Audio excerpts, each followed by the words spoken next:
당신의 인생에서 가장 위험한 사람은 당신을 공격하는 사람이 아닙니다. 오히려 당신을 공격하지 않는 사람입니다. 혹시 이런 순간 있으셨나요? 누군가를 만나고 돌아오는 길, 몸이 아니라 마음이 먼저 축 처지는 느낌 말입니다. 지하철 창문에 비친 자신의 얼굴을 봤는데 아침에 집을 나설 때의 표정이 아니라는 걸 그 순간 스스로 느끼게 됩니다. 딱히 힘든 일을 한 것도 아니죠. 뛰지도 않았고 무거운 걸 들지도 않았습니다. 그냥 대화를 했을 뿐입니다. 그런데 이상하게도 온몸의 에너지가 빠져나간 것처럼 멍해지고 아무것도 하기 싫어져요. 그리고 대부분의 사람들은 이렇게 생각합니다. 내가 너무 예민한 건가? 체력이 약한 건가? 내가 사회성이 부족한 건가? 하지만 분명히 말씀드릴 수 있습니다. 그건 당신이 약해서가 아닙니다. 당신의 몸이 정상적으로 반응한 겁니다. 왜냐하면 우리 뇌는 자신을 위협하는 사람보다 자신을 무너뜨리는 사람 앞에서 훨씬 더 많은 에너지를 사용하기 때문이에요. 특히 하고 싶은 말을 참을 때, 불편한데 괜찮은 척 할 때, 속으로는 상처받았는데 겉으로는 웃고 있을 때, 이때 당신의 뇌는 보이지 않는 전쟁을 치르고 있는 거죠. 마치 브레이크와 엑셀을 동시에 밟고 있는 것처럼 나아가지도 못하면서 연료만 계속 소모하는 상태로 말입니다. 그래서 그 사람과 헤어진 뒤 당신은 아무것도 하지 않았는데도 심하게 지친 느낌이 드는 겁니다. 그리고 생각보다 많은 사람들이 평생 이 사실을 모른 채 살아갑니다. 심리학에서는 이런 현상을 분명한 이름으로 설명합니다. 그리고 그 이름을 듣는 순간 당신은 지금까지 이해되지 않았던 수많은 순간들을 이해하게 될 거예요. 심리학에서는 이런 사람을 에너지 뱀파이어라고 부릅니다. 당신의 에너지를 빼앗는 사람인 거죠. 그들이 꼭 화를 내는 건 아닙니다. 그렇다고 공격적인 것도 아니에요. 오히려 더 교묘합니다. 당신이 스스로를 의심하게 만들고 작아지게 만들고 당신이 스스로를 억제하게 만들죠. 그래서 그들과 함께 있으면 싸운 것도 아닌데 지치는 겁니다. 힘든 일을 한 것도 아닌데 탈진한 느낌이 들어요. 그리고 중요한 건 이 반응은 비정상이 아니라는 겁니다.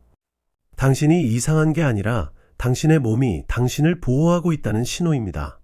당신은 방금 보이지 않는 중노동을 마친 거예요. 그런데 이상한 점이 하나 있습니다. 모든 사람이 당신을 이렇게 만들지는 않죠. 유독 특정한 사람만 그렇습니다. 그 사람을 만나고 돌아오는 날이면 마음이 먼저 탈진합니다. 왜 그럴까요? 왜 유독 그 사람만 당신의 에너지를 이렇게까지 소모시키는 걸까요? 지금부터 말씀드릴 3가지 유형을 듣는 순간 아마 당신은 딱 한 사람의 얼굴을 떠올리게 될 겁니다. 그리고 동시에 왜 그 사람 앞에서만 당신이 그렇게 지쳤는지 정확히 이해하게 되실 거예요. 이상하게도요, 당신을 지치게 만드는 사람들은 다 비슷한 패턴을 가지고 있습니다. 처음에는 좋은 사람처럼 보이고 오히려 친절합니다. 그래서 더 위험해요. 그냥 성격이 안 맞는 게 아닙니다. 우연히 무례한 것도 아닙니다. 아주 일정한 방식으로 당신의 에너지를 가져갑니다. 오늘 영상에서는 그들의 정체와 절대 휘둘리지 않는 사람들의 공통된 행동을 알려드리겠습니다. 지금부터 말씀드릴 3가지 유형 중 하나라도 해당된다면 그 사람은 당신을 소모시키는 관계일 가능성이 큽니다. 첫 번째는 한가한 무임승차자입니다. 이 사람들의 특징은 단순해요. 책임은 피하고 성과에는 올라타죠. 일이 잘 되면 우리 팀이 잘했죠 라고 말합니다. 문제가 생기면 그 부분은 제가 담당이 아니라서요 라고 빠지죠. 그리고 또 당신이 애써 만든 결과를 가볍게 깎아내립니다. 그거 그렇게 어려운 일 아니잖아요. 누가 해도 그 정도는 해요. 겉으로는 별말 아닌 것 같죠. 그런데 이 말은요, 당신의 노력을 평가하는 게 아닙니다. 당신의 가치를 낮추는 거예요. 왜냐하면 당신이 빛나면 자신이 초라해 보이기 때문이죠. 그래서 당신을 살짝, 아주 살짝 깎아내립니다. 그 미묘한 한마디가 당신을 지치게 만듭니다. 지금 생각나는 사람이 있다면 마음속으로 떠올려 보셔도 좋습니다. 두 번째는 감정 쓰레기통입니다. 이 사람은요, 당신의 감정이 중요하지 않아요. 오늘 어땠어? 이 질문은 형식일 뿐입니다. 곧바로 자신의 이야기로 넘어가죠. 불평, 억울함, 분노, 피해의식, 당신은 고개를 끄덕이고 위로하고 공감해 줍니다. 그 사람은 말하고 나면 후련해집니다. 그런데 당신은 왜 더 무거워질까요? 이유는 간단합니다. 그 사람이 쏟아낸 감정의 무게를 당신이 받아냈기 때문이죠. 그들은 감정을 버리고 가고 당신은 그것을 담고 있어요. 그래서 대화가 끝나면 기분이 이상하게 가라앉는 겁니다. 마지막으로 가장 위험한 유형이 있습니다. 나르시시스트와 마키아벨리스트입니다. 이들은 겉으로는 멀쩡해 보입니다. 오히려 매력적일 수도 있어요.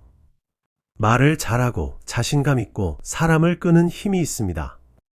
하지만 관계의 기준이 오직 하나뿐입니다. 이 사람이 나에게 도움이 되는가? 당신이 필요할 때는 가까이 있고 필요 없으면 차갑게 돌아서죠. 당신이 상처받았는지, 당신이 힘든지, 그건 중요하지 않거든요. 그들에게 관계는 교감이 아니라 사용입니다. 기억하세요. 그들은 당신을 사람으로 보지 않습니다. 자신의 불안을 덜어낼 도구, 자신의 이익을 채울 수단으로 볼 뿐입니다. 그래서 당신이 지친 겁니다.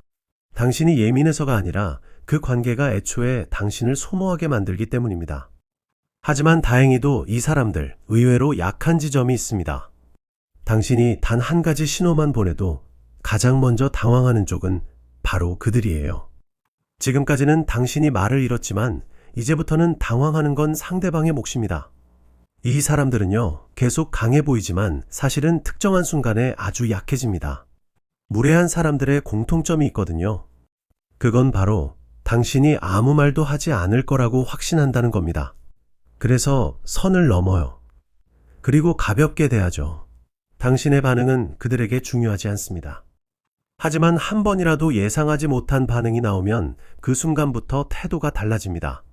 첫 번째, 무임승차자에게는 이렇게 말해보세요. 그렇게 쉬운 일이라면 직접 해보시는 게 더 빠르지 않을까요? 이 말의 핵심은 비난이 아니라 책임을 돌려주는 것입니다. 화를 낼 필요 없어요. 웃으면서 담담하게 말하세요. 그러면 상대는 처음으로 자신이 한 말을 의식하게 됩니다. 왜냐하면 지금까지는 아무런 저항이 없었기 때문이죠. 두 번째, 감정 쓰레기통처럼 행동하는 사람에게는 이 한 문장이 효과적입니다. 지금 이 이야기 10분 정도는 괜찮은데 그 이후에는 제가 해야 할 일이 있어서요. 이 말은 상대를 거부하는 것이 아니라 경계를 만드는 겁니다. 중요한 건 당신의 시간이 소중하다는 신호를 보내는 것입니다. 지금까지 그 사람이 당신의 시간을 무한한 것으로 느꼈다면 이 한 문장을 듣는 순간 당신에게도 선이 있다는 걸 알게 됩니다. 그리고 마지막, 가장 중요한 순간입니다. 상대가 당신을 은근히 깎아내리거나 기분 나쁜 말을 웃으며 던질 때입니다. 이때는 이 한 문장을 사용하세요. 그 말 정확히 어떤 의미인가요? 이 문장은 놀라울 정도로 강력합니다. 왜냐하면 대부분의 무례함은 애매함 뒤에 숨어 있기 때문이죠. 농담인 척, 장난인 척, 의미 없는 말인 척 말입니다. 하지만 의미를 분명히 해달라고 묻는 순간 상대는 선택해야 하거든요. 정말로 무례한 의도를 인정하거나 아니면 스스로 물러서거나. 대부분은 그 자리에서 말을 흐립니다. 왜냐하면 자신의 의도가 드러나는 순간 주도권을 잃기 때문입니다. 여기서 중요한 건 당신의 말투입니다. 분노가 아니라 차분함, 공격이 아니라 명확함, 감정이 아니라 의식입니다. 무례한 사람들은 감정적인 반응에는 익숙하죠. 하지만 차분한 반응에는 익숙하지 않습니다. 그래서 당황합니다. 그리고 그 순간 관계의 균형이 바뀝니다. 지금까지는 당신이 참는 사람이었다면 이제부터는 당신을 함부로 대할 수 없는 사람이 됩니다. 그 변화는 큰 싸움이 아니라 당신의 단 한 문장에서 시작됩니다. 그리고 그 문장은 당신 자신을 지키는 가장 조용하고 강력한 신호가 됩니다. 이상하게도요, 같은 말을 들어도 전혀 흔들리지 않는 사람들이 있어요. 누군가 무례한 말을 해도 표정 하나 변하지 않습니다. 기분이 상하지 않은 걸까요? 아니에요. 그들도 똑같이 듣고 똑같이 이해합니다. 단지 받아들이는 방식이 다를 뿐입니다. 무너지지 않는 사람들은 들리는 모든 말을 자기 자신과 연결하지 않아요. 대신 이렇게 생각합니다. 이건 저 사람의 상태를 보여주는 말이다. 이 차이는 아주 큽니다. 대부분의 사람들은 무례한 말을 들으면 자신을 돌아봅니다. 내가 부족한가? 내가 잘못했나? 하지만 단단한 사람들은 자신이 아니라 상대를 봅니다. 왜 저 사람은 저렇게 말할까? 이 질문 하나가 당신의 멘탈을 지켜줍니다. 또 하나의 중요한 습관이 있습니다. 바로 반응을 늦추는 것입니다. 무례한 말을 들은 순간 바로 반응하지 않는 겁니다. 대신 잠깐 멈춰보세요. 3초면 충분합니다. 숨을 한 번 쉬고 물 한 모금을 마시고 아니면 그냥 잠깐 침묵합니다. 이 짧은 멈춤이 당신의 주도권을 지켜줄 거예요. 즉시 반응하는 순간 당신은 상대의 흐름 안으로 들어가게 됩니다. 하지만 잠깐 멈추는 순간 흐름은 당신에게로 넘어옵니다. 그리고 가장 강력한 습관이 하나 더 있어요. 바로 심리적 거리를 두는 거예요. 모든 사람을 가까운 사람으로 두지 않습니다. 누군가는 친한 사람, 누군가는 아는 사람, 누군가는 그냥 스쳐가는 사람으로 둡니다. 그리고 그 기준은 상대의 태도로 결정합니다. 존중하는 사람에게는 마음을 열고 존중하지 않는 사람에게는 거리를 둡니다. 여기서 중요한 건 설명하지 않는 것입니다. 이해시키려고 애쓰지 않습니다. 대신 조용히 거리를 둡니다. 그리고 어느 순간부터 그 사람은 당신의 삶에서 영향력을 잃게 됩니다. 누군가 그 사람에 대해 물으면 그들은 이렇게 말합니다. 잘 모르는 사람입니다. 이 말은 무관심이 아니라 자기 자신을 지키는 선택입니다. 모든 사람에게 에너지를 쓸 필요는 없습니다. 당신의 에너지는 당신이 선택한 곳에 쓰여야 합니다. 무너지지 않는 사람들은 모든 관계를 지키려고 하지 않습니다. 대신 자기 자신을 먼저 지킵니다. 그리고 그 순간부터 세상은 그 사람을 함부로 대하지 않기 시작합니다. 어느 순간부터 당신은 알게 됩니다. 모든 관계를 끝까지 붙잡고 있을 필요는 없다는 것을. 예전에는 누군가와 멀어지는 것이 내가 부족해서라고 생각했습니다. 그래서 더 맞추려고 했고, 더 참으려고 했고, 더 노력하려고 했습니다.